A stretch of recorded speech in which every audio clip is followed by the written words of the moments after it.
I am blessed to be sitting under the shade of trees that the previous generation planted that never got any shade from. In other words, the money that was invested by those that came before me, and the time and the toil and the labor and all that, I'm reaping the benefits of that. And what Sawyer and I are doing, we're hoping that we're planting the trees that, generations from now, those people are going to sit under the shade. Yeah, there's not a lot of things out there like that.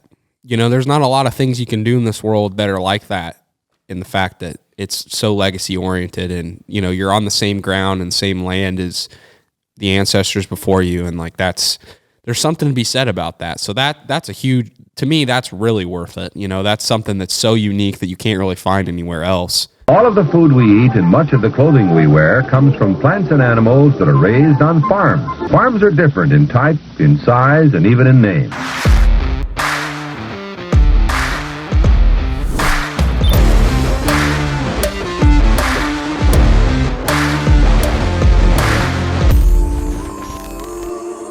Welcome to Barn Talk.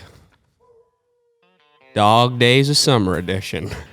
We wanted to get out of we're looking for excuses to get out of work today. So we're shooting a podcast up here at the barn. We got the roof.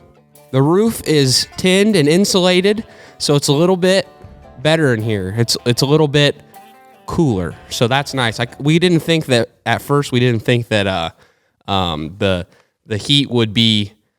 We didn't think it'd cool it off as much as it has so far, but it's a huge difference. Yeah, and it's just the roof. If we can do the sides of the barn too, because we were going to re-tin the sides of the barn and insulate it as well. So if we did that, hell, we might not even need AC unit in here. Oh, I think we will. We will, but we put out a lot of hot air. It'd be doable. Yeah. So today we're going to do some Q&A. We asked some questions on our Instagram for Barn Talk and This Will Do Farm, and that's where you guys can submit your questions in when I go to ask them on our story. We had a lot of good questions, and I appreciate everyone that did ask one. But before we get started, we're going to have a good old market update. But before that, you know the drill. Pay the fee. If you get any value, share the show with your friends, family, coworkers, employees, whoever. We're trying to do some good in this world, and that's kind of the ticket to admission to watch or listen to the show. We don't run ads to promote the show. It's all organic. So any value, made you laugh, you're related to something, learn something, share it. That's all we ask. And also, go buy some merch if you'd like to support our channels or support our podcast as well. We got some merch in the link in the description. Thiswilldo.co. You can get Barn Talk merch there. This Will Do Farm merch there. It's all there. So market update. Hey, shout out to Yoder Builders. There's no employees of Yoder Builders that are listeners to the podcast because they're all Amish. But if you're from Bloomfield, Iowa, you know who Yoder Builders are. They built all of my hog buildings and Sawyer's hog building, and they're the ones that put the roof on with the insulation. They did an excellent job and got it all done. And their ability to scurry around on a steep pitch roof is something truly amazing to watch, because I was like, nope, not getting me up there. And they were just like squirrels. They didn't care. They were like, it's all good. So they did a great job. This is kind of a nice talking point, because today corn on the Chicago Board of Trade, the last time I checked, was $5.97. And the bid locally at one of the feed mills was $7.10. So that tells you how strong a basis there is in Southeast Iowa, because there's so much corn that gets fed down here that it really drives the market, because you got over $1. You got $1.17 difference between the board price and what people are buying local. So it's pretty good. And we actually dumped our bin. My drying bin, my CircuFlow, had a little problem. We couldn't get it to run. We couldn't get it to transfer. So we ended up having to vac that corn out. And we finally got around to doing it last week. And I think we actually got like might have been $7.40 for that corn, which is pretty amazing. Pretty good price. We got that dumped. So we're all out. So hopefully it rains a little bit. It's pretty dry here, but we did get a rain over the weekend, and if we can catch another one, this crop's pretty close to being made, at least on the corn side. So anyway, corn's $5.97 on the board, $7.10 local. Most other places around southeast Iowa, about $6.80, $6.85. We'll catch most of it. Beans, $15 on the board, $15.11 on this side of the river, $15.21 if you want to go across to the Illinois side. Bean meal's $475 a ton. Wheat, $7.97. So, little geopolitics, because there was supposedly an agreement that was going to get brokered between Russia, Ukraine, and Turkey that they were going to allow ships into the Black Sea to load corn and wheat and fertilizer out of Ukraine or out of Odessa, which is what Russia has. And I don't know, so that dropped the wheat market pretty hard last week. But I don't know if that deal is like done or whether it's still speculation. So if it happens, you'll probably see markets soften a little at the prospect of some of that grain coming on the world market. And if it doesn't happen, we'll go right back where we were, because let's face it, that's what markets are all about, is everybody speculating on what's going to happen. So cattle, 137, $1.37 a pound. Hogs, 117. And I called my former employer. I called Oswald and asked him what wiener pigs were going for, because I hadn't heard. And he said about $40 for good-sized groups that have decent health. And the supply is below average, he said. So I don't know if that's way below average or whether they're just tight or whatever. But wiener pigs about $40. I didn't ask him about feeder pigs because I know he doesn't buy many feeder pigs. Oil's $97 a barrel. So apparently we're getting a lot of oil from somewhere, because it's backed off. Gold, $1,718 an ounce. So it's moved up some, because I can't remember. I want to say it was about $1,300 or $1,400 when all this mess started. So a little inflation is making your precious metals move. Silver's $18, which that's moved a little bit, because it was, I remember it was 14, 15. It's been 17 for quite a while. Bitcoin was 21,000. So I think Bitcoin got up about 23,000. And then today, all the markets are down today. Dow was down 150 points the last time I looked. It was at 31,800. S&P was down 27 points, but pretty much all the stocks I follow were down. Tesla was 790 the last time I checked, and it got up to 825, 835. So the 4th of August, they have a shareholder meeting. They'll take a vote, and I'm sure that they'll vote to approve. They're going to do a 3-for-1 stock split. So if you're a shareholder as of, I want to say it was 5-for-1. That's what the speculation was, but they didn't end up. I think, so if the stock would have stayed, remember when it was $1,200 a share? So the speculation was that it was going to go 5-for-1. But then it dropped like a rock, and along with, every other stock, all the rest of them. And so when they announced a 3-for-1. So I think if you're a shareholder record by August 2nd, maybe it's August 4th, whatever the date the shareholder meeting is, you'll get a 3-for-1 for every share that you had. You'll get 3 shares. And that's mostly just because it makes the stock a little cheaper for people to buy. And for their dividend reinvestment, like if you're an employee at Tesla, they have a stock purchase program. And when the stock gets expensive, when it gets up over $1,000, it doesn't make that work near as well as it should. It's hard for people to, I think it has something to do with the way that the shares are purchased. Like, I don't know if they can purchase partial shares. I think that's why they really wanted to do it. Maybe that was the excuse they wanted to do it. I don't know. But anyway, they're going to do that. The vote is the 4th of August. MP Materials, $30. Square, $68. I haven't talked about Square in a long time. Love that company. I think there's previous podcasts where we talked about Square and Jack Dorsey.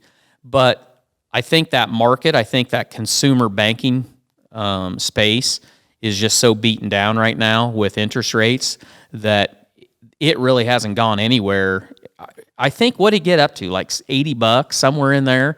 That was kind of the high, and then it's just kind of in that holding pattern. And I think long term, it's a great company, and I think they're really well positioned. I really think that most of the stocks out there are going to go sideways for a while here, just because interest rates, we've printed too much money and interest rates are going up, and it's going to be hard on these equity markets. So we've pumped a hell of a lot of money into them, and now then that money is coming out, and people are, nervous and all that. So I think it's going to be tough.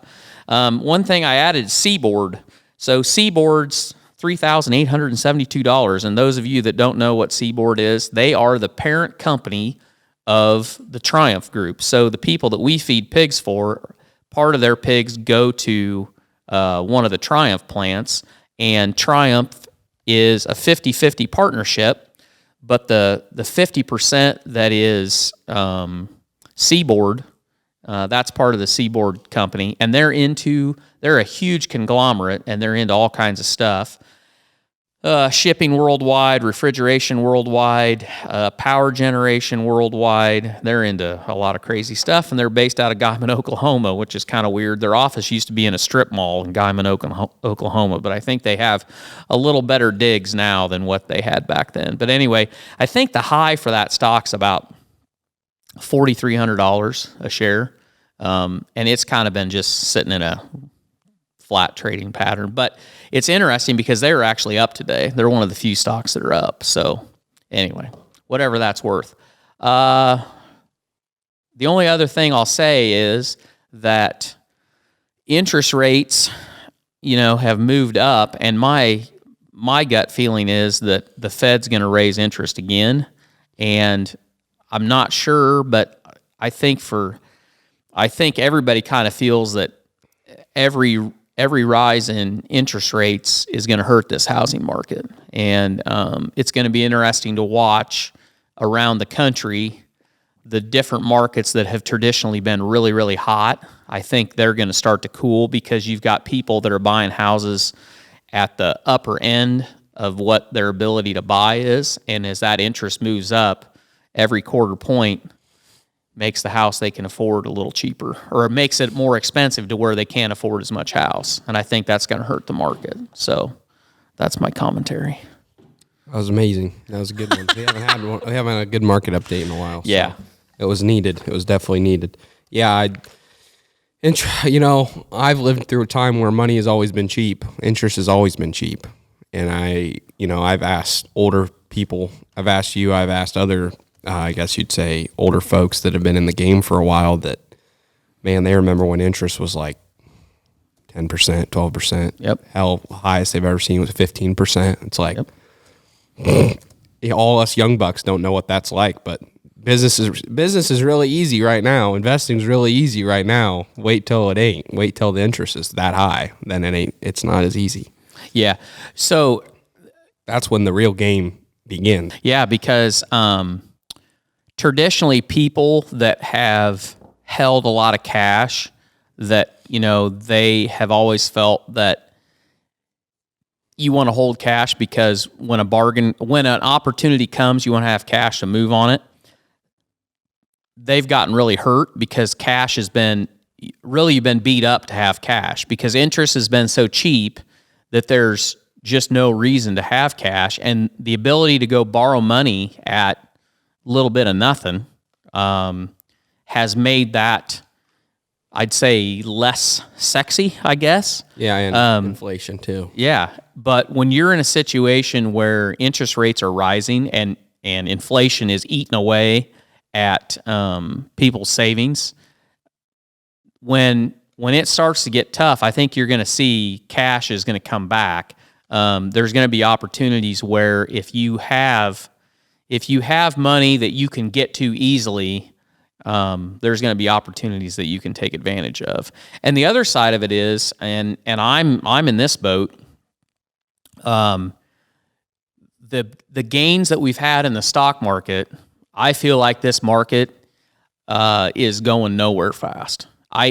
I'll tell you what really convinced me that it was time to move out of the stock market was 2 weeks ago, I think. the consumer price index, inflation came out, and it was higher than they thought it was going to be. But then consumer spending was way up, and Wall Street, they took that as a good sign, and the stocks actually moved up on that Thursday and Friday. And then into the following, I think that Monday they were down, but then Tuesday they were up. And when I saw that, I was just like, you've got to be shitting me. Because to me, the only reason consumer spending was up is because so many people are stocking up on things that they know that they're going to buy. So it's just like... Yeah, well, everyone's saying buy two. If you're going to buy one can of baked beans, buy two, buy three, buy four. Right. Because everyone thinks the shit's hitting the fan. Right. I went and bought softener salt the other day, and holy shit, a bag of green Morton softener salt's like $10 a bag. Used to be like $6.95. So, you know, people, just like that example, okay, well, if it's gone up that much already, it's probably going to continue to go up. So I buy 2 or 3 bags a month. If you can afford to buy 10 bags, buy 10 bags, because the next time you go buy, it's going to be 11. Yeah, but eventually, don't you think that will slow down? Mm-hmm. I do think it'll slow down. People are going to be stocked up. That's exactly right. So when I saw that consumer spending, I said, that's it right there. People are buying 5 cans of baked beans. They're buying 5 bags of softener salt. They're buying whatever when they only need 3 or they only need 2. And then at some point, they're going to be like, well, I'm good. I'm good. Stocked up. Plus, the price is high, and they're like, yeah, I'm glad I bought it. Mm-hmm. And that consumer spending is going to drop like a hammer. And when it does, the stock market's going to tank harder than what it has. I mean, it's pretty much been flat since it kind of went down. And I just, you know, these analysts are going to be like, oh, well, how did this happen? Well, duh, you dumbass. People are out of money. People are tired. You know, I don't know. But well, yeah, you said you pulled out of the stock market, but like, you didn't pull out of the stock market. Like you said, when you just started went on that rant, you said you pulled out of the stock market. Yeah. What do you mean by that? So, I mean, you don't have to talk about it. Yeah. But. Well, so the simple answer is people that are invested in mutual funds that basically follow the S&P 500, that follow the Dow. Well, yeah, I was going to say your horizon's different than mine. Yes, it is. I'm going to keep my money in this. If I have money in the S&P and in the total stock market, do I know in the next 2 to 5 years that it's probably not going to do very well? Yeah. But do I know during my whole lifetime it's probably going to come back up? Yes. 100%. So I'm just going to keep my money in there. You might be a little bit of a different story. 100%. Yeah. So that's a great point to talk about, because you're 22 and I'm 51. Mm-hmm. So my horizon is much different. So I look at it as, I don't think there's any reason for me to assume that by me keeping my money in the market, that over the next 5 years, I'm going to see much of a gain. So I would much rather take that money and pay off debt and put it in hard assets, or specific stocks that I feel like are going to weather this way better than the average market. I feel like mutual funds are going to do terrible over the next 5 years. Well, yeah, I mean, you're hearing it throughout. Everyone's freaking out about their retirement. Well, yeah, when you got your money in a Roth IRA or just an IRA, and it's in the S&P or it's in a mutual fund, and yeah, it ain't going to be good for a little bit. You're going to have to hold off on.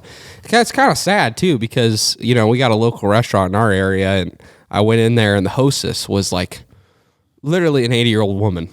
She just started working there, and I'm sure she started working there because she probably was like, "We got to start working because this her nest egg's getting hammered. Yeah, our nest egg's getting hammered, so we gotta." It's kind of sad, but I mean, that's why you don't want to be 100% all in on one thing. You know, you got to try to be diverse a little bit, because you'll end up in that situation. Without going off on a tangent, I'll just say this. Relying on other people for your retirement, unless you're just completely so uncomfortable with it, I don't like that, because everybody preaches diversity. So diversify. Diversify is fine if you have a huge nest egg. So if you've made a fortune, if you've made a chunk of money, and a good way to keep that is diversify. Yeah, I heard a really good quote. If you want to become wealthy, you got to make it in one way, and then to keep that wealth, you diversify. Right. Yeah. I was like, yeah. So the other side of that is you want to have multiple pillars of income, like we've talked about. Because if you're sitting there and you're retiring and you're drawing off of an IRA or you're drawing off of mutual funds that you have outside of that, and you're planning on that return, and you're going to take a couple percent a year, well, you're going to have to take more than a couple percent for the next few years. Well, and you always say this too. You're going to end up in the nursing home. If one of you ends up in the nursing home, or both of you end up in the nursing home, your spouse, all bets are off. And depending on where you live, I know in our area it's $8,000 plus a person, to go to a nursing home. In bigger cities, it's way more expensive depending on which one you go to. And if you're both in there, your IRA is going to be gone in less than a decade. It'll be torched unless you have a unreasonable amount of money in there. So, I think retirements are great, but do I think that's all you should put your money towards? I think you should probably try to figure out another way to get some cash flow that will always be there even when you get to be older. Another pillar. So another pillar. Real estate is a really good pillar. Even if you have 5 rental properties, or you got a small little business or whatever that's running while you're not there, that's better than just having one chunk of money that's going to get just torched. So the investment lobby of America, so whatever company, fill in the blank, whatever, they have spent, I feel like most all Americans have been sold this idea that go to college, get a degree, you get a job, and you start saving, and if your company has a 401k match, you max that out because that's like free money, and you put all that money in the stock market.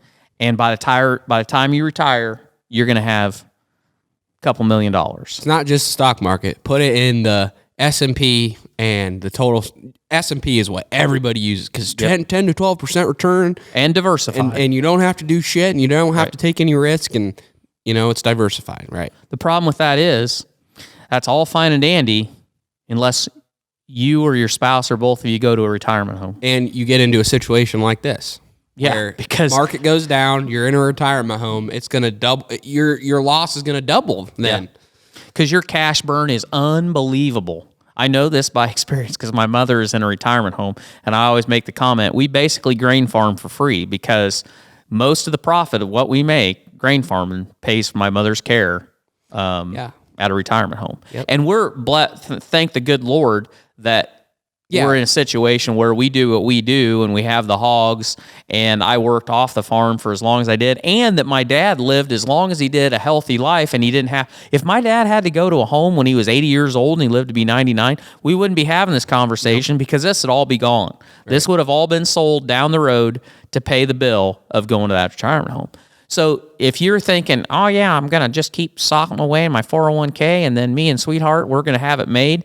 Nope, you're not. And that is a bullshit. That's bullshit is what it is. You're being sold a lie because they want you to invest because they make money off of, most of these companies make their money off of the volume of money they're trading, and the more people and the more money you put in there. And if you're in a, whoever that they're selling you a loaded mutual fund, that's even more. And I'm not saying there's anything wrong with a loaded mutual fund if it's managed well enough that it's beating its peers that are unmanaged that you're paying that fee for.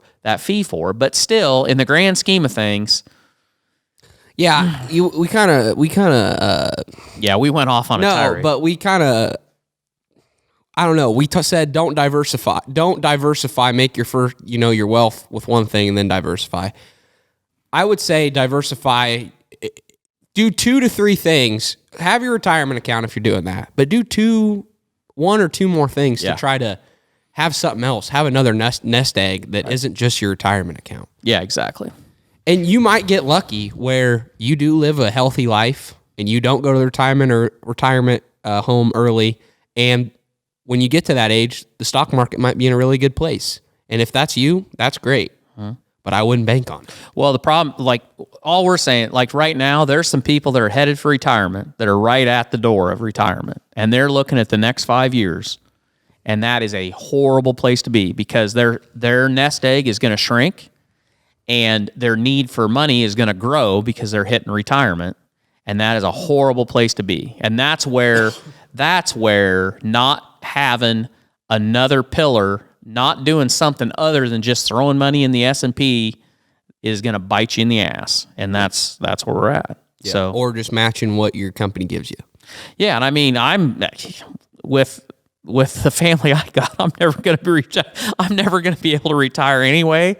And if it looks bad, one of them will just smother me with a pillow. Well, let's face it, you don't want to retire anyway. You can't sit on the couch. So no, I'd have trouble. Yeah, that was good. That was good financial. To let you know where we stand on that things. Was not financial advice. Not financial advice. Hey, I put a warning in the description of all our podcasts and YouTube that says not financial advice. Awesome. So we're off the hook. We're off the hook. But yeah, not financial advice, just our thoughts on things right now. So we're going to get in the Q&A because we spent a hell of a lot of time on the markets and how the world's going right now. But first question, and I'll answer some of this too, but Dad, is farming worth all the time and effort? And, is it worth it? And do you make profit? Do you ever make a profit while you farm? Not if you do it right. If you're a farmer and you're paid taxes, you're doing it wrong. That's the first thing. And, people joke about that. But the truth of the matter is, it's totally worth it.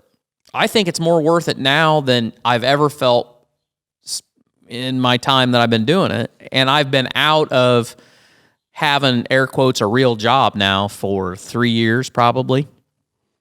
And I don't care if I was a plumber, if I had my own plumbing business, or if I was doing whatever I was doing, I would say the same thing. And what I mean by that is I'm working for myself.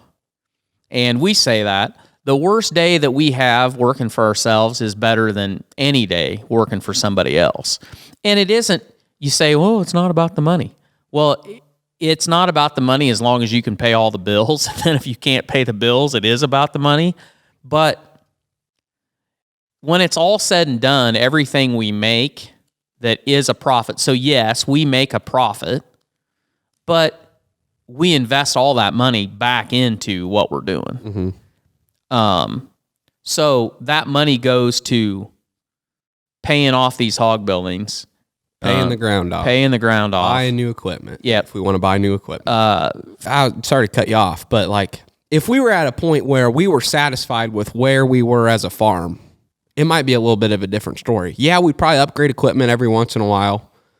But if we had everything paid for, which it's not an easy task, but if you did, hell yeah, you'd make a shitload of profit. But you'd pay a lot of tax, but that's all right. But you'd make a lot of money. Yeah. If everything's paid for and you're not upgrading new equipment every year, and we'd be satisfied. But we're at a point now where we still want to grow. We want to expand as a farm. Yeah. So it's a little bit different. We are putting everything back into the business, and we're paying ourselves enough money that we can live and be satisfied. Yeah. Part of that is what satisfies you. So my wife and I don't really vacation. We don't really go. And it's not that we couldn't do more stuff than we do, but we really enjoy being here. And we really enjoy spending money on our farm and making it better. Yeah. So the house needs a roof, or we're going to re-side it, or we're going to work on the patio, or we're going to do whatever. We enjoy being here, so that's where we spend our time, and that's where we spend our money. And I think that's true for a lot of farmers, in the fact that they spend their money on, they wouldn't have to run the equipment they run, but when it's so different. I would equate it. It's probably similar to if you own a excavation business, or you own your own plumbing shop, or you own your own whatever. Some of the stuff you have, you probably wouldn't have to have. You wouldn't have to buy new this or that, but you do because that's your livelihood and that's where you spend your time. So you want to have good stuff. And I think farming's the same way. And then for us also, the legacy thing is big. Yeah. So I heard a saying a while ago, and I may have heard this before too, but I'd forgotten about it, but I'm totally this is me 100%. So I am blessed to be sitting under the shade of trees that the previous generation planted that never got any shade from. In other words, the money that was invested by those that came before me, and the time and the toil and the labor and all that, I'm reaping the benefits of that. And what Sawyer and I are doing, we're hoping that we're planting the trees that, generations from now, those people are going to sit under the shade. Yeah, there's not a lot of things out there like that. There's not a lot of things you can do in this world that are like that, in the fact that it's so legacy oriented, and you're on the same ground and same land as the ancestors before you, and there's something to be said about that. So that's a huge, to me, that's really worth it. That's something that's so unique that you can't really find anywhere else unless you're kind of in a family business. But there's not a lot of family businesses that last 6 generations. Right. So, Yeah, it's hard. But I think it's, it's worth it, in my opinion. And you got to have some love and passion for it. It doesn't have to, you got to love it. You got to like it. You got to like being in the tractor. You got to like working with animals. You got to like being on a farm, being out in the country, not in the new big old city. If you like peace, you like freedom, you like to do what you like to be your own boss and do what you want, and you enjoy the outdoors, it's totally worth it. Right. It's not the biggest money maker in the world unless you're at a huge scale. Then you probably make a lot of money, but everything else outweighs that money part. Yeah. I'm not going to say we don't make money, because you do make money, but it's just like you said, you put it back in the business. So it's profitable, but don't go into a farm and thinking you're going to become a really, really wealthy guy, because that probably won't happen. Yeah. And so much of that air quotes wealth is in hard assets. Yeah. It's not like you're getting a ton of cash all the time, No, it's in buildings, it's in machinery, it's in land. Yeah. So totally worth it, in my opinion. So, thoughts on farm credit? So that's I'm a customer of Farm Credit, FCS America, which is the division or the part that there's I don't know how many different farm credit entities there are across the United States, but there's like Frontier Farm Credit, Farm Credit Services of America. I don't know what all the other ones are, but that's where I bank. Mount Pleasant, Iowa is the branch that I use, and they have been fantastic for helping us get where we are.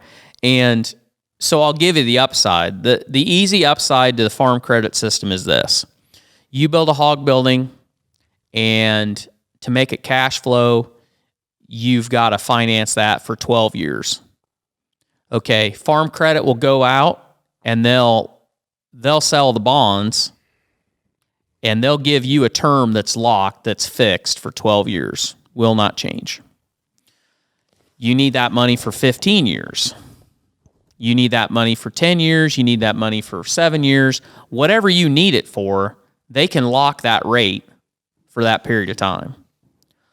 Your regular small town bank, there's a lot of ways that they can make that loan work, but at some point you're going to have to refinance that because they can't lock it for a custom term. To my knowledge, the last I knew, and somebody that's a local banker is going to jump all over me and go, it's not true, we can do whatever. And maybe you can. But my experience has been that Farm Credit has been able to really make flexible terms and at really good interest rates. The other thing that's excellent about them is they're very proactive. All of my hog buildings, through the term of that loan, we were in a time where interest rates actually went down from where I built my first building. And we refinanced those. We basically refinanced them, took no money out because they were cash flowing, but we refinanced them for a lower rate. And and they literally watch that. and they would call you and say, hey, this interest is to the point where if we refinance, it's going to cost you this much, but you're going to save this much money. And basically in 9 months, you've saved enough money to pay for the cost of doing it. That's my upside. So the downside to farm credit is they really like their collateral.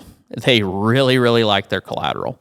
They are not aggressive bankers. So if you're somebody that you really want to, if you really want to push the envelope and you're trying to grow as fast as you possibly can and you need to maximize the amount of money that you can borrow, farm credit is probably not the place for you, because I always use the analogy. When I built my first hog building, I think they took 240 acres as collateral. And I always made the joke to my banker that he probably, like at that rate, you would root for me to lose the hog building, because if you ended up with 248, I borrowed $470,000 for a hog building, and I had 240 acres pledged as collateral. Well, that 240 acres is worth way more. And, I could have argued with them and fought with them and all that, and it's not like we were doing anything else. It wasn't a deal breaker to us to have to do it that way. But I know for some guys that their collateral standards are more conservative than what a lot of local banks are. And I'm a firm believer in local banks. You've heard us talk so many times about, on the real estate side, how important it is for you to have a relationship with a banker. And that's a little bit of a different deal than when you get into running a farming operation. Yeah, I was going to say, the nice thing about farm credit is they work with a lot of farmers, so they know how shit works. They know how farm operations work. They're not all the same, but there are some similarities, and they've seen a few things. They know a few things, which is nice. And where our farm credit is, we've had nothing but great experience, in my opinion. They've helped. When I built my shed, I felt taken care of. I felt like they were on my side. They weren't trying to screw me over. I felt like, hey, they wanted me to win, and it's the same. It's just like when you said the refinance thing. They're looking for your best interest too, because if you're winning, they're winning too. So I've had nothing but good things to say about farm credit, and this is no shameless plug. I'm just being real. Yeah. They've taken care of us pretty good. I think one thing I would say is the more unique your operation is, and so you take like what we're doing, one thing I would say is not everything we do is through farm credit. Right.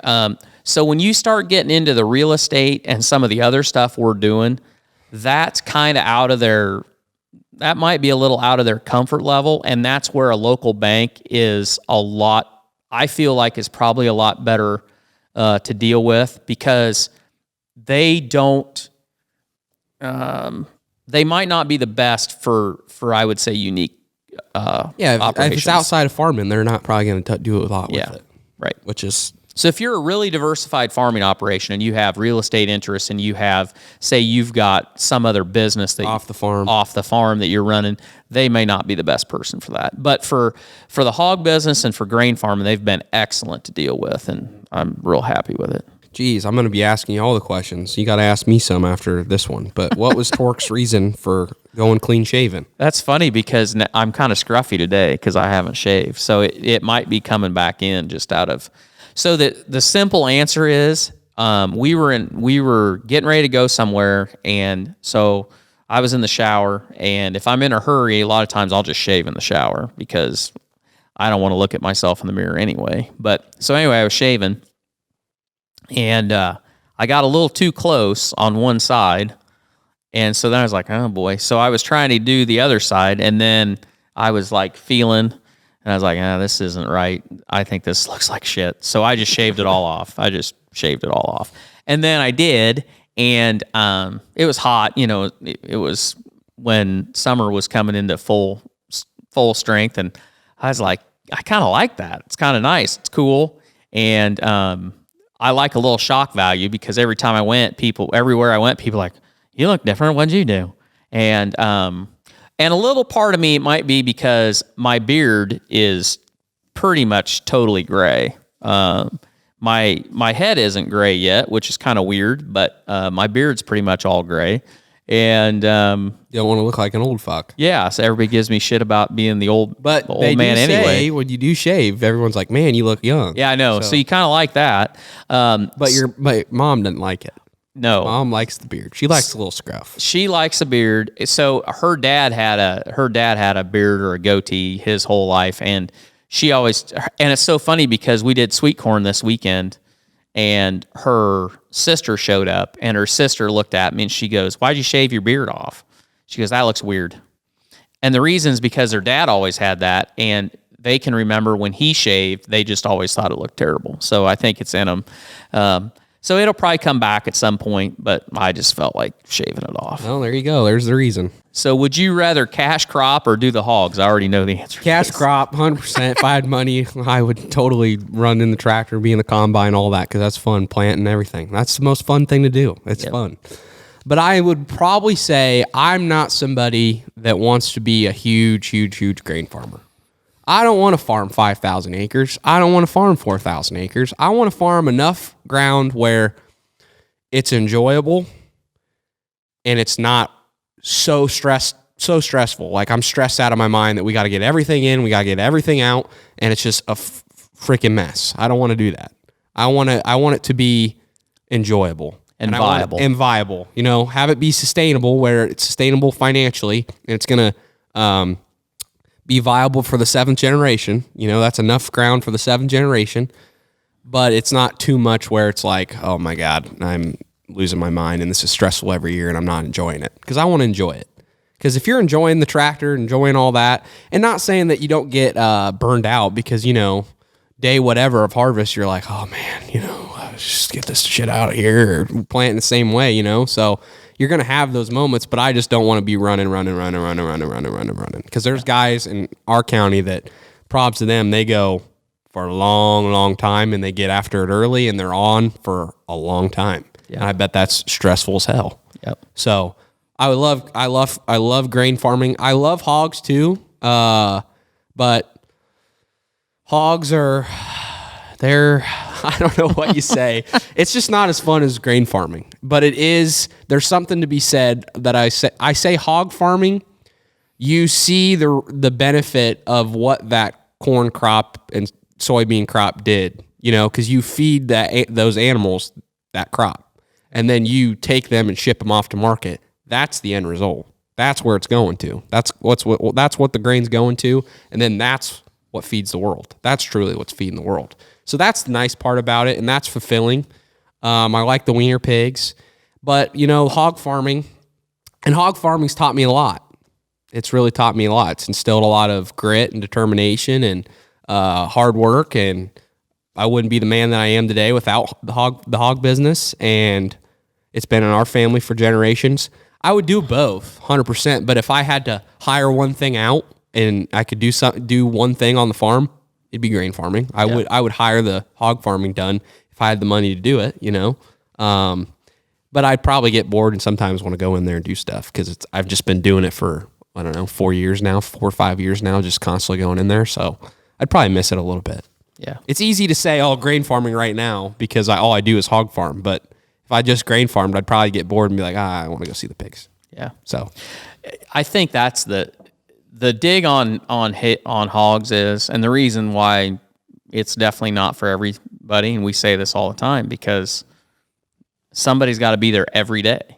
And I don't think people understand that, in the fact that it doesn't matter if it's 4th of July or Christmas Day. I mean, here 2 years ago, I think it's 2 years ago, we had to load pigs on Christmas Eve, Christmas night. Oh yeah. Because it was like, because I remember I think it just did a little Instagram story, and it was like, well, now we got to pay for all the presents, so it's time to go load pigs. And people, you know, were like, gosh, I can't believe you're loading pigs on Christmas night. Well, that's how it goes. But you got to, you know, that's the difference, in that grain farming is a lot of work. It's very capital intensive, but it's a lot of work in the spring and it's a lot of work in the fall, and then it's a lot of watching. You got to scout your fields, and you got to keep, it's got to rain and all that Maintenance. and you got to do the maintenance and all that. But it's not a constant thing that every day you've got to do X, and that's where there's some burnout in pigs. And the more sites you get, I mean, we feel that now that we've got four sites, it's that much more that you're always getting pigs somewhere, you're always loading pigs somewhere, and so it's a load that it's not for everybody.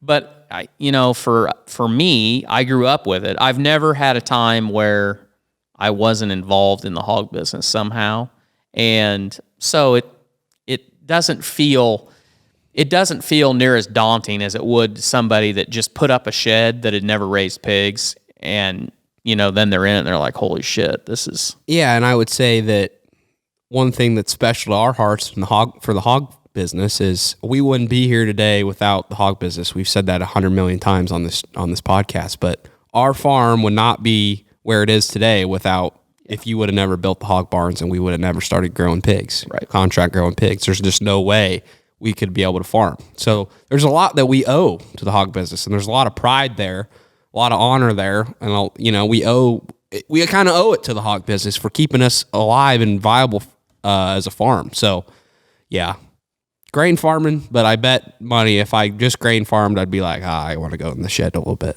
Mm-hmm. It wouldn't be every day probably, but I'd still be like, let's load pigs occasionally, or let's go see the wiener pigs. Or what is the most important lesson that your grandpa, so Lawrence Whistler, taught you?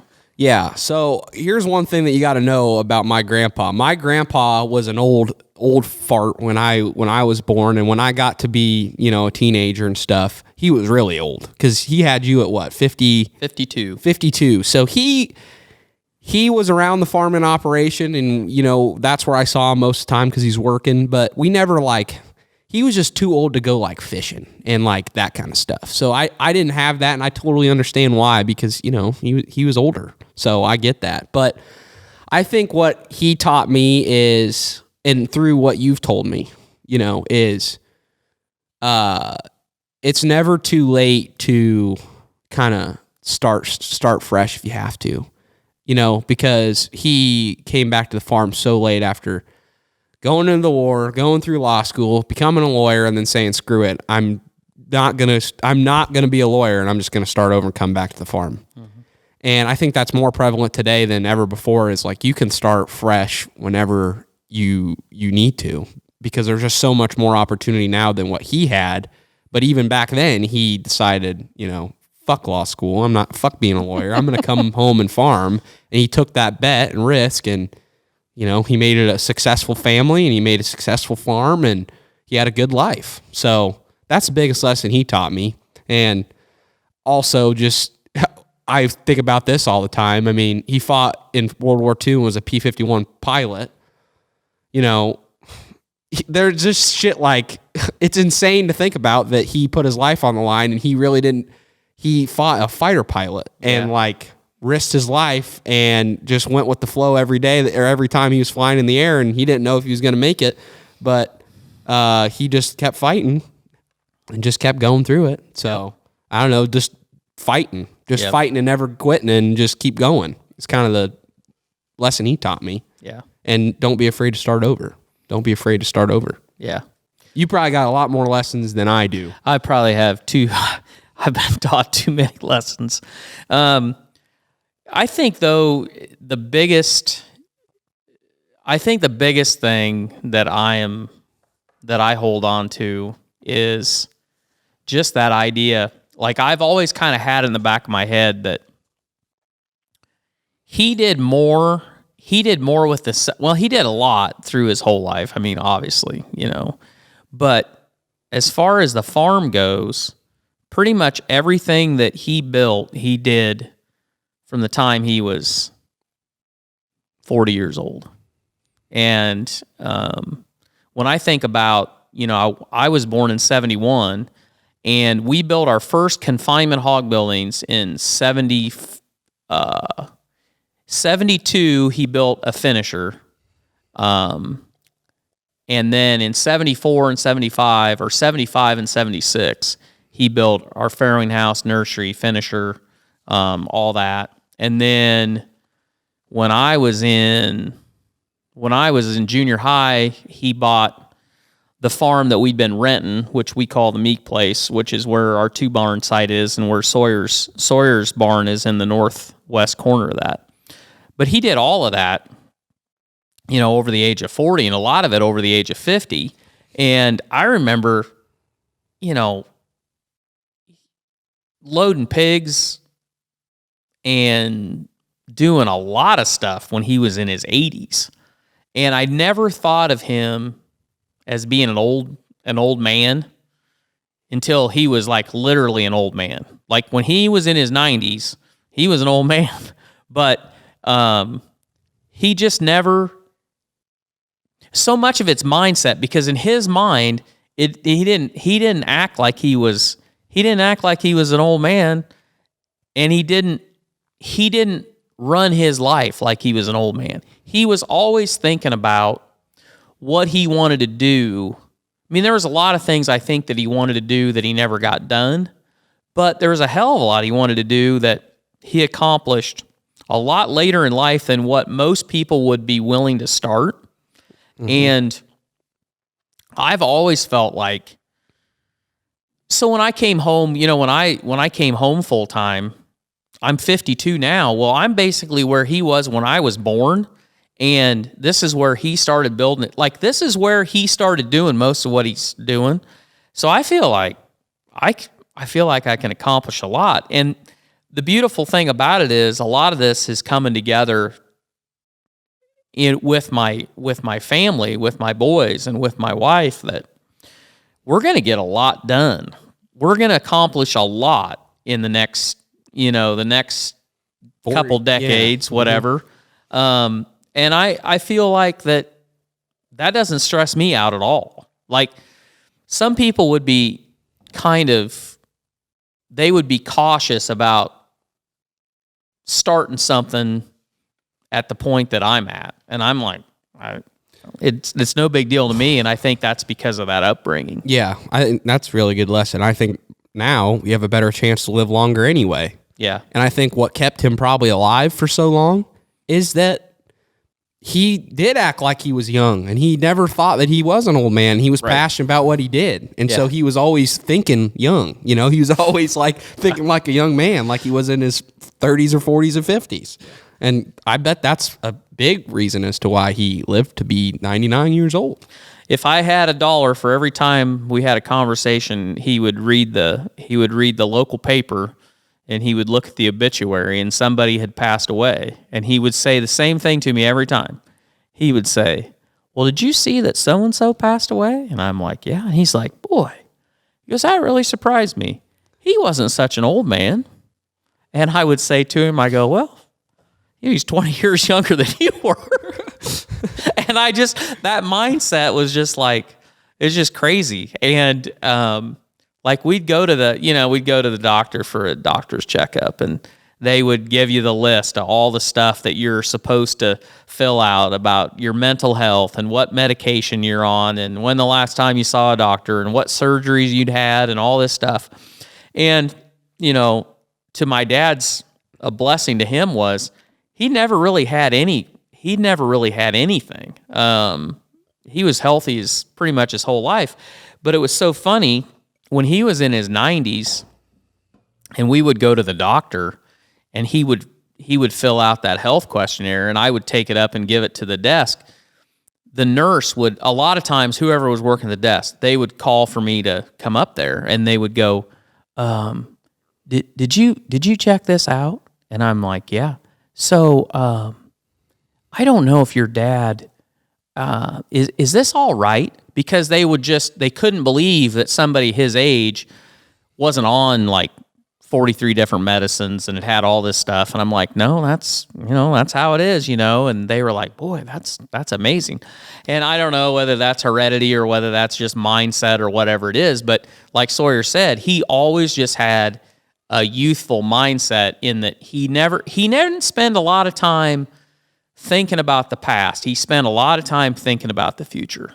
And I think that's a good place to be. So, Yep. Anyway. Were you involved in FFA? I was not involved in FFA. I'm not digging on FFA at all. I'm not saying FFA is bad. I think it's a great thing. But my priorities in high school and school was just, I really was passionate about sports. I loved football. I loved track. And I really liked to have a good time. And I didn't really want to do any activities outside of those two things, to be honest. And if I wanted to help out here, this was my FFA.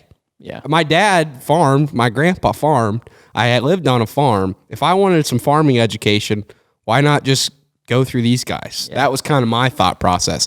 But I don't think FFA is just for education.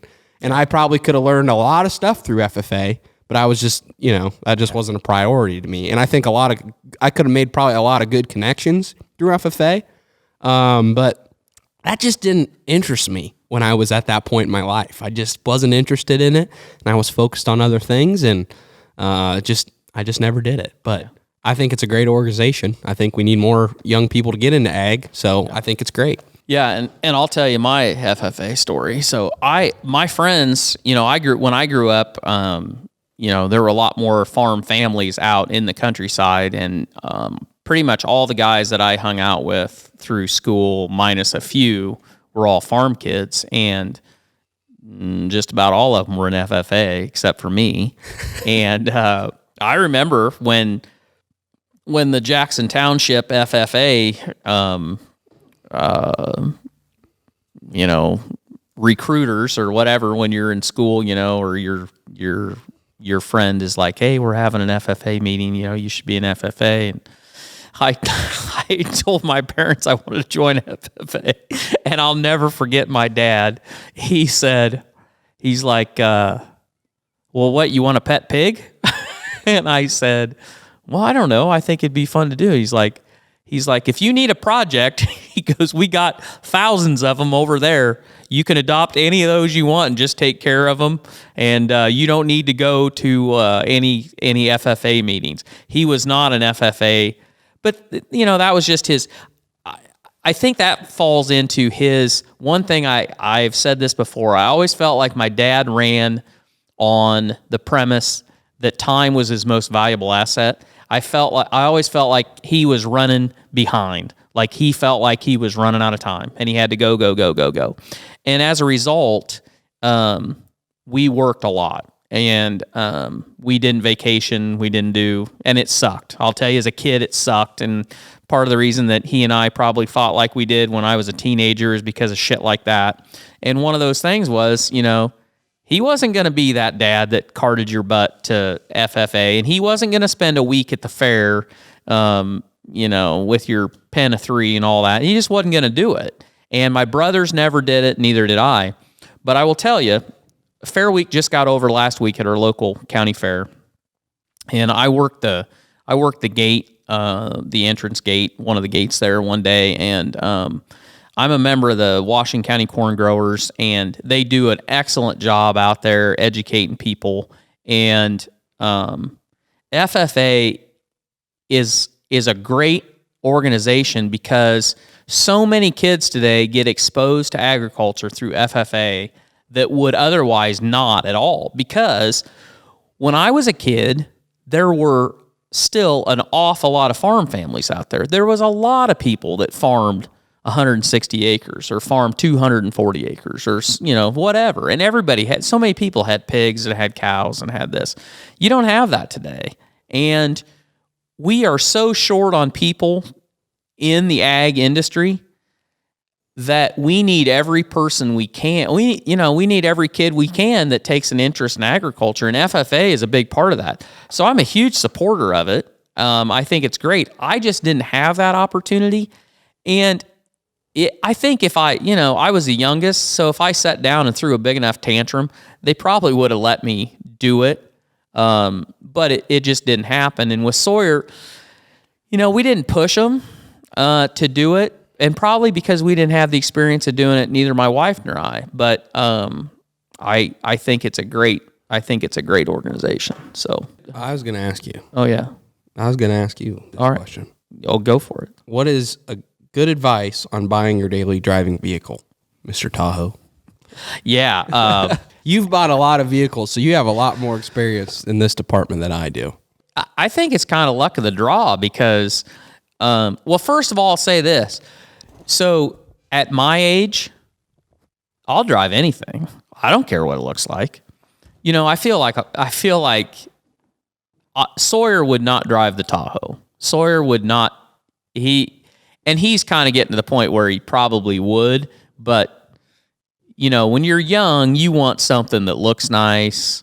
You're not going to drive some hunk of crap. My Chevy Tahoe that I drive, that's my chore vehicle, I think that's a 2008 maybe, but that was our family car. And it's been all over. It's been to New York and been to Pennsylvania, Colorado, Texas. It's been all over God's green earth, and it's still running. And I don't know why. I mean, there's plenty of them around that have shelled out. It's got a 5.3 in it, and got some damn comfortable seats. They does have fantastic Those are great seats. Those are the best seats.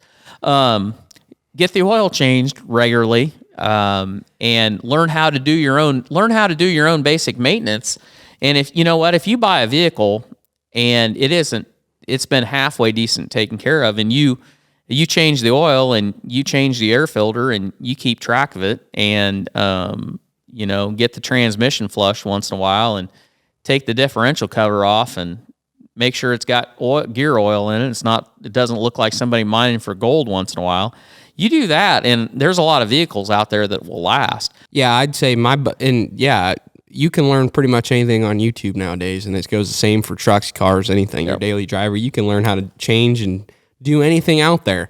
My buddy Kale, shout out to you. He bought a Duramax. I don't know what year. I don't know what engine's in it or whatever, but he bought it, and it's used. It's got I don't know how many miles on it, but he did so much stuff with that truck and learned so much just by trial and error in YouTube. Mm-hmm. And he'll be the first to tell you just gotta go and learn, because that's the way you're gonna learn. So he's learned a lot through just messing with that truck and upgrading it and fixing it and doing maintenance on it. So just learn how to do it.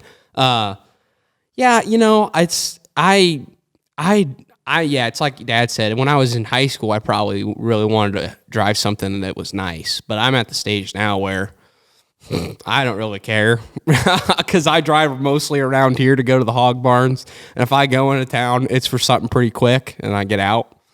So, I'm not really a materialistic person, to be completely honest with you. Do I want a nice car eventually? Like, would I love to have a sports car someday? Yeah. But is it a priority to me? No. If I had FU money, maybe. But it's not a huge priority. I'd rather buy a 8RX. Yeah, right. I'd rather buy a hog barn or a new tractor or a new combine or a semi or something than I would probably a vehicle. Yeah. But it's nice to have a good truck. Yeah. Having a good truck on your farming operation is a smart move. You just got to have one. I think if you can pull a little bit of your own maintenance, I think probably one of the longest lasting vehicles out there, drivetrain wise, is a three wire Cummins. I mean, Dodge. The newer Dodges are, I think they're every bit as good as Ford or GM, and they might even be better. The older ones had a lot of transmission problems, and the bodies they rust like a son of a gun. But you know what? There's a lot of guys around here that take an older Dodge and put a flatbed on it, and they're running a Cummins, and I think they call it a 3-wire Cummins, and I think they still sell it. Basically, you can get a Cummins that doesn't have any of the electronics on it. It basically needs 3 wires to run, and that's it. And I know a couple guys that have got, like 2007 Dodge pickups that they pretty much, there's nothing on there. They've taken everything off of it, and they know how to work on that Cummins, and them things run. Good set of tires and an aluminum flatbed, and they'll run a long time. S10, it's always a good pick. Find one of those. Those are kind of rare though. They're hard to find. They're kind of getting up there in age, so they rust out before they shell. It's kind of hard to find those, but if you can find one of those are reliable as shit too. So, I don't know what advice to really give this person if they're looking to buy one. It's kind of a hard time to buy a used vehicle and a new vehicle. I wouldn't buy a new vehicle though, because all these problems that are coming out of the manufacturing, whatever company you go with, whatever truck model you buy, there's problems on every single one of them, because I think the labor shortage during COVID and all that, they had to hire all these new people and they probably didn't know what the hell they were doing, and the parts, they didn't probably have the right parts. And so there's a lot of people that bought new trucks that don't have all the features and they're having problems. So I wouldn't buy a new pickup today I wouldn't buy a new pickup right now. Yeah. So I'd probably buy a used one if you're looking for something, but advice to give you on that, go look at it in person, make sure it's not rusting, make sure nothing's fucked up. If you don't trust don't trust the pictures on Facebook Marketplace, go see it in person. And if you've got somebody that can work on it. Yeah. If you can't work on it, if you know somebody that is good, that can work on stuff, get something they can work on it, because that's half of it. Yeah. But this stuff, it's like my Jeep. I bought that Jeep and the transmission went out of it 5,000 miles, and I was lucky that they got it in and they actually were able to get a transmission. I got the oil change the other day, and there was one in there that they said they'd had sitting there for 2 weeks, can't get a transmission. So that thing's literally been sitting there for 2 weeks, can't drive it.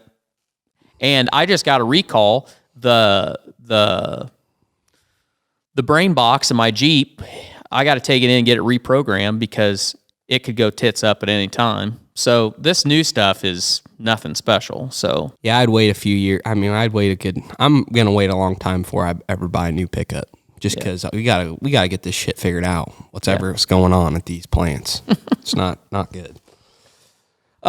Favorite bourbon, Dad, and does Iowa have anything special for bourbon worth buying? Templeton Rye in Iowa is made here in Iowa. Is it worth it? Out of 10, what would you give it? Well, it's not my taste. I would say that. I think Templeton Rye is, the people that love it just love it, because the taste profile on it is, it's too charcoal, maybe. I don't know. I'm a novice. I was gonna tell you guys, drinker. Y'all know he ain't a professional bourbon taster drinker. He doesn't know. You know a few things, but you don't know everything. So it's all right if you. Yeah. I don't know the fucking taste profile either. Right. I don't think most people do. I like stuff that it has to be pretty smooth for me to sit down and just drink it neat.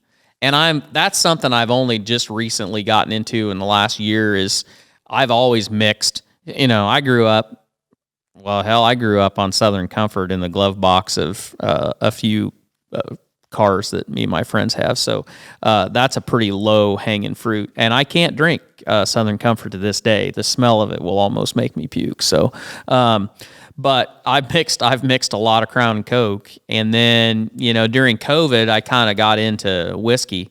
And I like a smoother whiskey that is a little bit. What is it called? Oh, so I brought it. Holy shit. So I just found this. I've been trying to get it for a long time. Hold it up. It's called Blue Run is the name of it.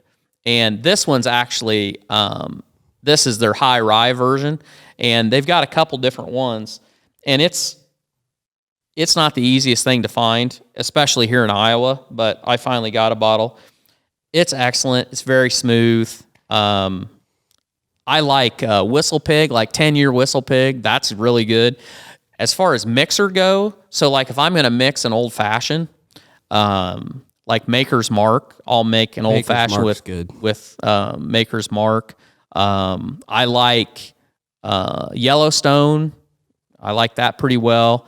I mean, Blanton's, if you're going to buy me Blanton's, that's pretty good. I'm not going to pay $199 a bottle or whatever the hell people get for it.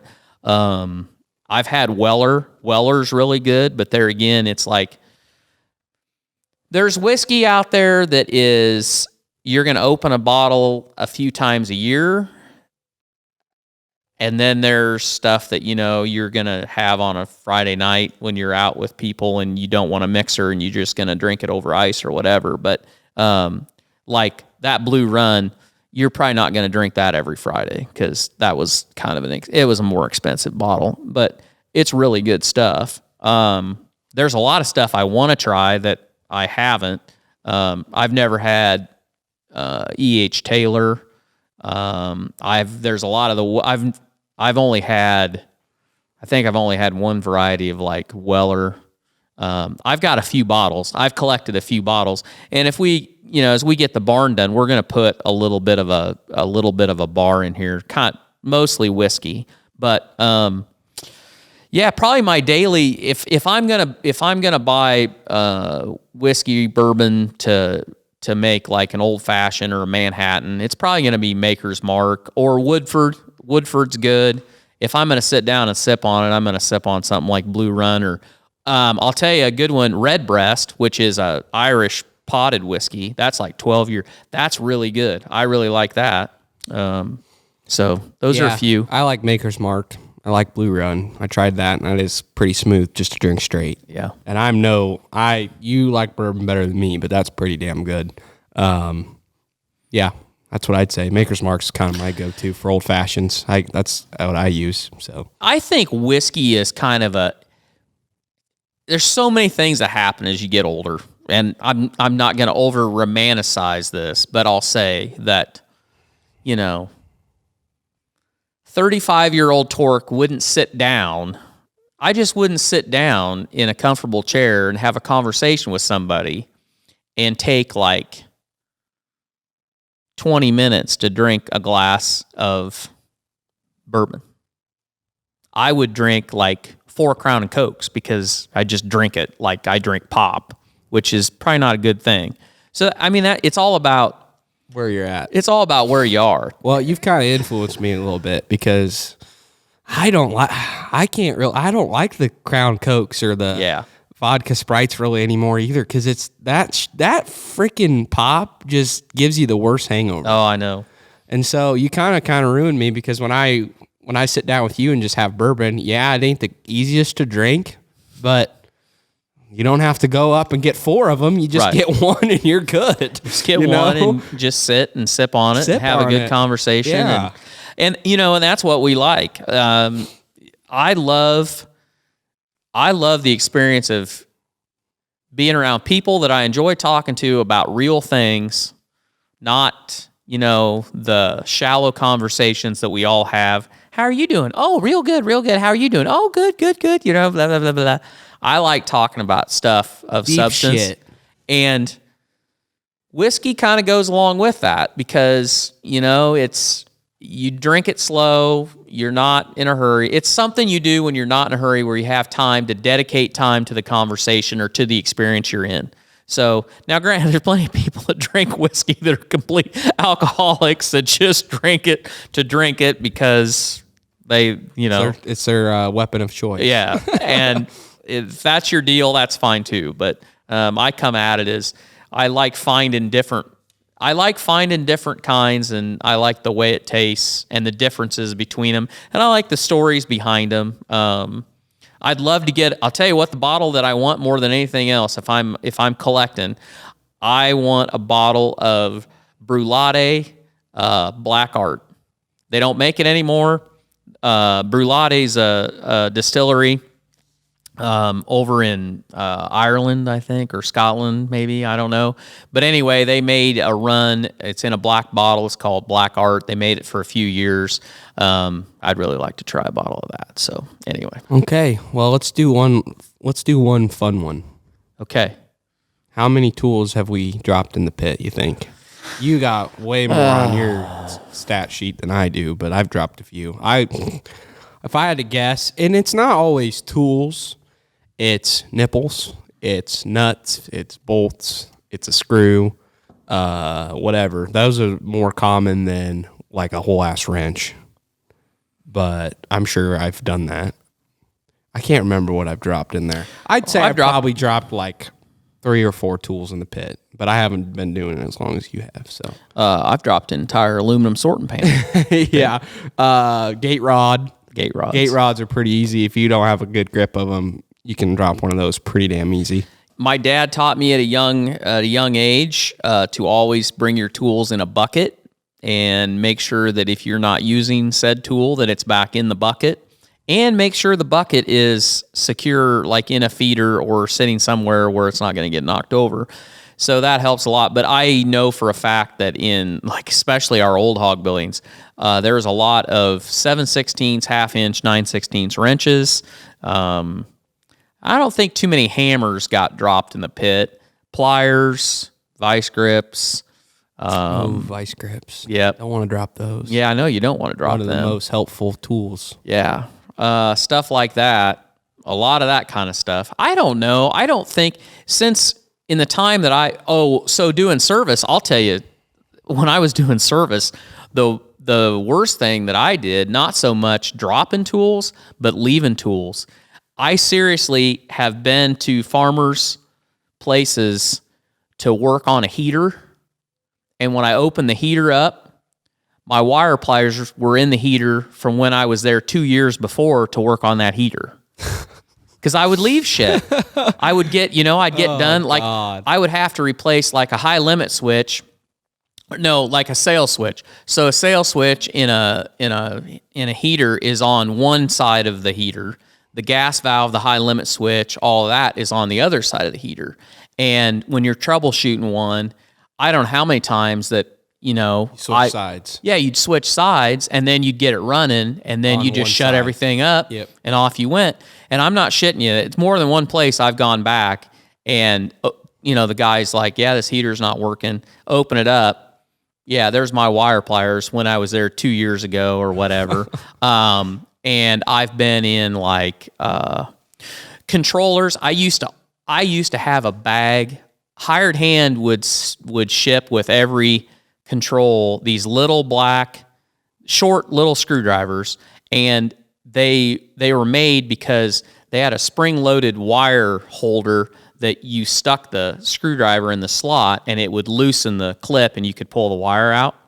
And I had a bag of them, and I kept one tucked behind my ear all the time because I never knew when I was going to, have to mess with a controller or whatever. And I don't know how many controls that I would go work on, and there'd be one of them in there because I'd leave it. So, yeah, I've probably left a lot more tools around than dropped. And everybody asked me, because on our videos, if you follow This Will Do Farm, I always got my AirPods in. Most of the time I got my AirPods in because I'm either listening to a podcast or music while I'm choring or pulling pigs or whatever. I have never dropped my AirPods in the pit. I have never done it. Yep. It might happen to me, but I'm very smart about when I make sure they're securely in my ear when I'm in there. And if I feel like they're loosening up, I will take my glove off and I will put it back in there good. So it's nice and snug. And if I don't mess around with them. I make sure they're in my freaking ears. And I don't like put them off and put it on the top of my ear when I'm in there. If I'm going to take them out, I will go into the workroom and take them out. I won't even try taking them out when I'm in the barn. So, yes, that question needs to be answered because I get that a lot. Yep. But anyway, I think that's the show. There you go. Thanks for all the questions, guys. We didn't get to all of them, but we did answer a lot here. And next Friday we're going to come on and we're probably going to talk about the state of the world and how we think things are going, and maybe talk about some finance like we did in the beginning of this one. But thank you so much for watching. Pay the fee if you got any value, and we'll see you guys here back next Friday for another episode.